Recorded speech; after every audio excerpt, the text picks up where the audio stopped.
Rocka Rolla is finally home.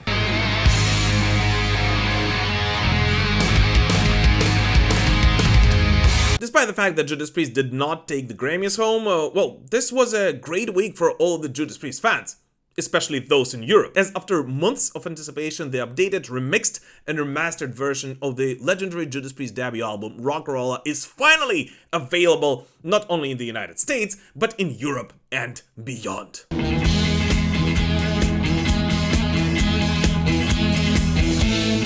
In case you guys have no idea what's all the fuss about, well, back in 1974, Judas Priest were extremely unhappy with the way they recorded Rocka Rolla.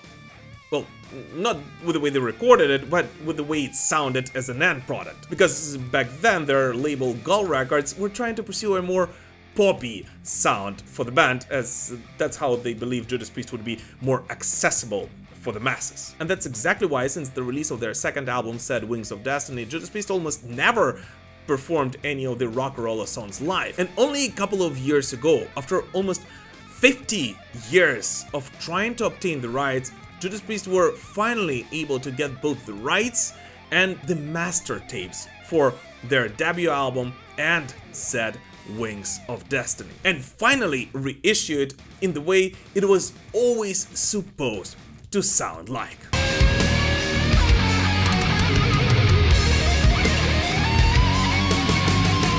Well guys, I actually did a very extensive and detailed episode comparing the two versions of Rocka Rolla and explaining the significance of it and the history behind the struggle. So if you haven't watched it yet, make sure to check it out after this Metal Digest. But just wanted to point out that in the past couple of months that I had it in my possession, I've listened to it like gazillion times, because I always believed that the musicianship on Rocka Rolla was simply incredible, but it really did not sound much like Judas Priest. And if you're a crazy collector and a Judas Priest fan like myself, I'll make sure to leave the links to vinyl and CDs of the Rocka Rolla 50th anniversary in the description to this video, so you can order it at the best price possible that I could find, at least. But for now, I just wanted to point out that after hearing what the Rocka Rolla songs could have sounded like, I really hope that Judas Priest will incorporate more and more songs from their debut record on their future live shows.